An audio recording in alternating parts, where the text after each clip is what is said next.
Sure. Okay.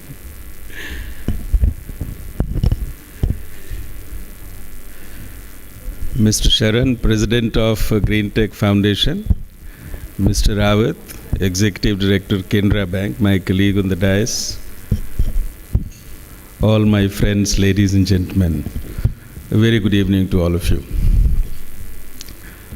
First of all, I would like to thank Mr. Sharan and Green Tech Foundation for giving me and my colleagues an opportunity to be part of, this I would say, this seminar, this conference. I think it's very topical, and all of you know that we are getting into a very tight framework of corporate social responsibility legislatively, and therefore it's very important that the corporate sector, banking sector, everybody gets together to work out ways to carry out what is the intent of that legislation. I was looking at the agenda of the conference since morning, and I also had an occasion to sit through for a few minutes.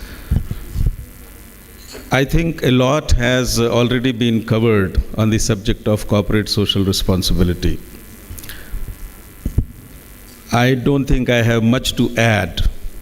And as far as banking sector is concerned, Mr. Rawat has already given a flavor of what banking sector can do and is doing through what Canara Bank is very capably doing, particularly in the field of rural banking and, training through rural cities. I would like to give you a flavor of what we have been trying to do, the little bit that we have been trying to do in IDBI Bank.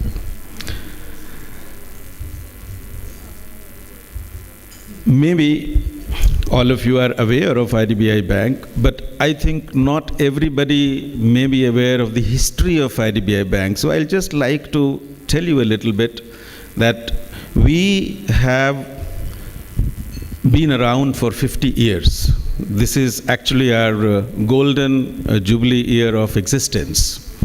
And for the first 40 years of our existence, we were a development financial institution.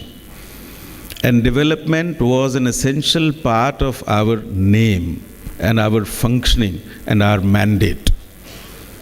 And development banking is what we did all those 40 years.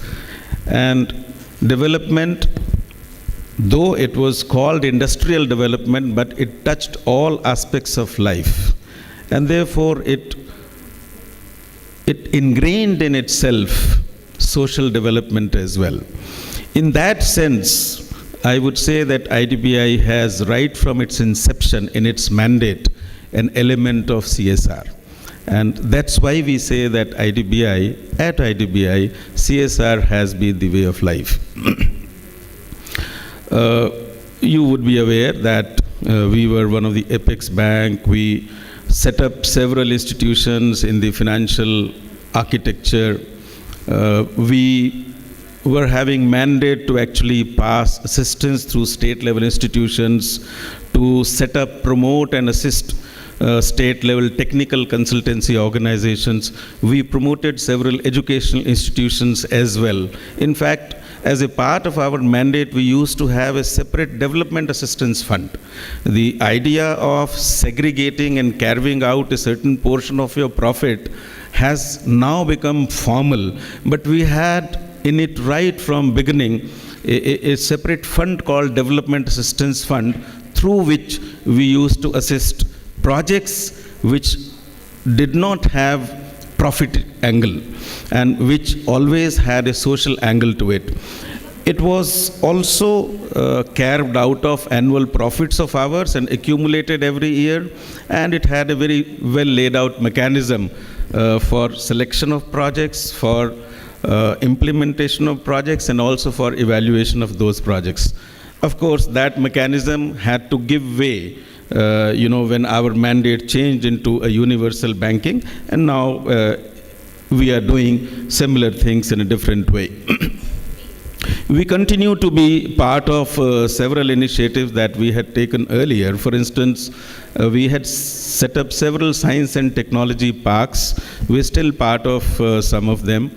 We are a promoter of Northeastern Development Finance Corporation. We are funneling our assistance and our managerial inputs through that for the entire Northeast region. EDI, we are one of the key promoters, which is actually spreading entrepreneurial education throughout India and supporting many initiatives. Well, today we are one of the newest banks. In fact, we are the youngest bank in the country in terms of, having been into commercial banking, only 10th year running, and we are making fast strides and trying to catch up with our peers and our elders. We are one of the youngest banks in terms of the age of employees also. In fact, amongst the PSU banks, it is the youngest. 33 years is the average age, whereas other banks are struggling with actually aging officer stock. We are really blessed that we have a very young workforce and we don't have the kind of issues with many other PSU banks are facing.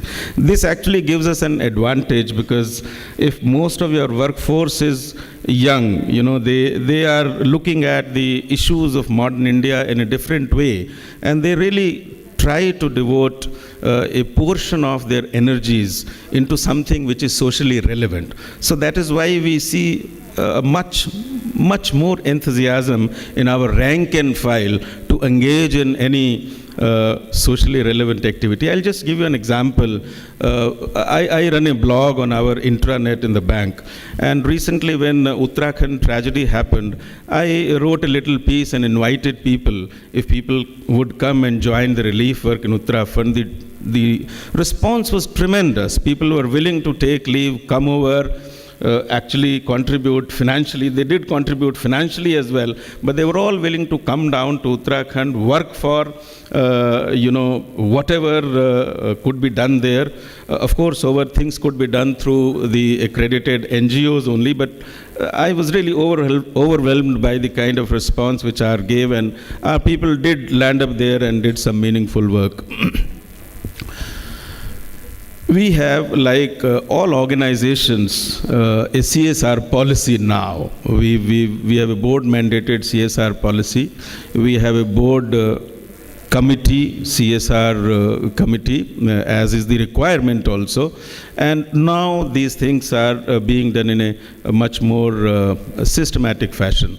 The CSR policy has laid out 6 broad areas under which we are taking up several projects. These are their rural infrastructure, social empowerment, education, environment, community welfare, and healthcare. Now, it doesn't mean that if there is a project which doesn't strictly fit into these categories, it won't be taken up. Any worthwhile project is very gladly taken up and supported.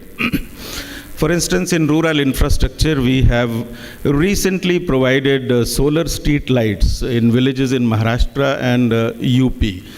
These are villages, which are perennially short of power, and you really feel very happy, not only, to see the streets of these villages lit up, but the faces of the people living there lit up when they see that a facility has come to their place.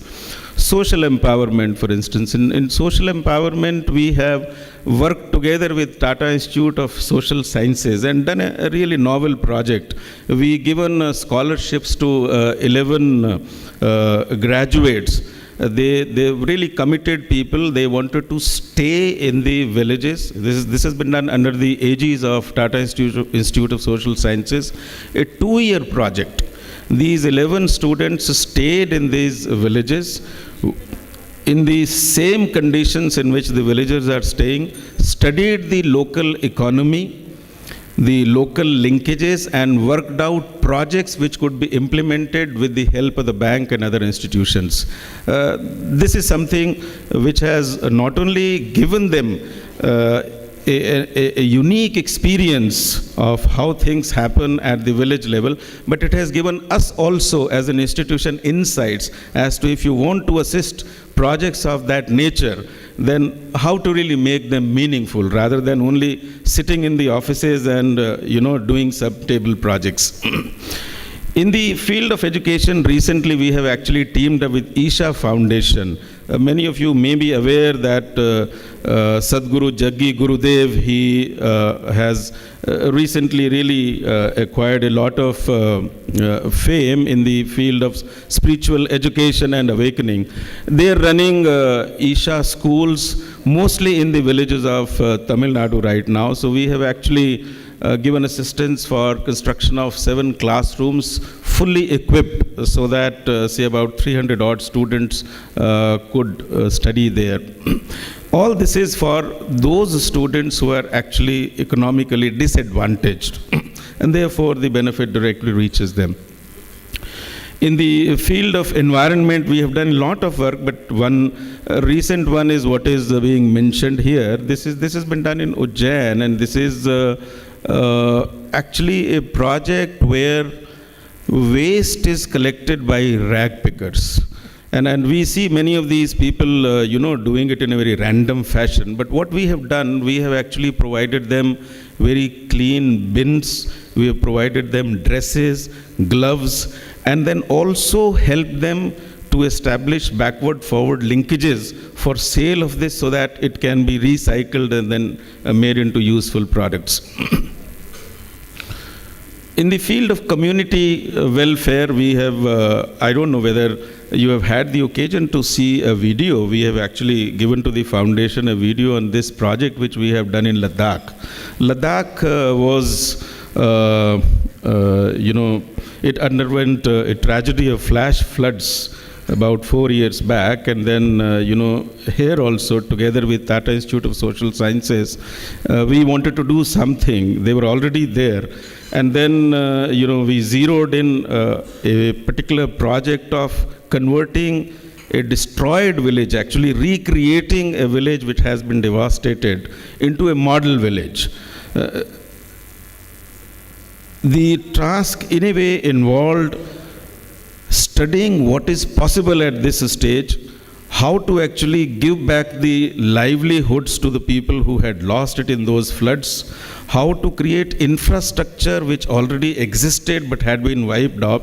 And I'm very glad to say that together with TISS, this project is well on its way, and it's being actually implemented by people themselves, people who belong to that village. We are only giving financial assistance and guidance, and TISS is providing managerial inputs, and their people are actively involved there on the ground as well.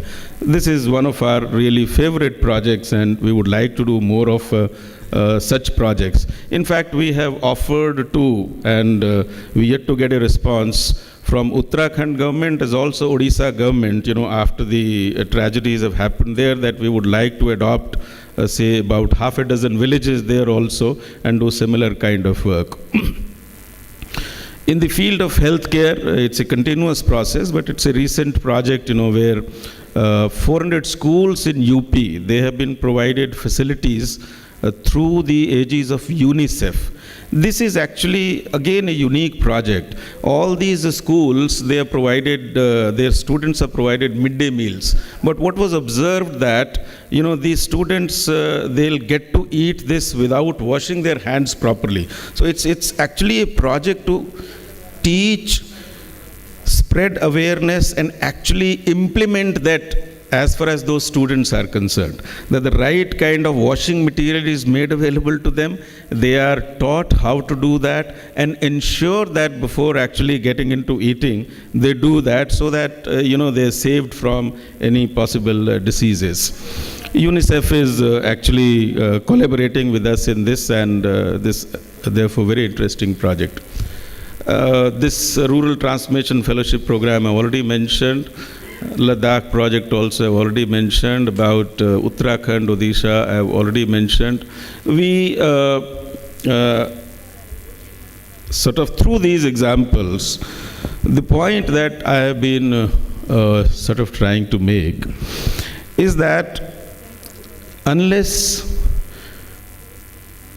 looking beyond your desks, looking beyond your day-to-day work, looking beyond your usual functions of the corporate where you are employed, the agency you are employed, the bank you are employed, unless looking beyond becomes a part of culture, the CSR gets reduced to a small section of people in an organization.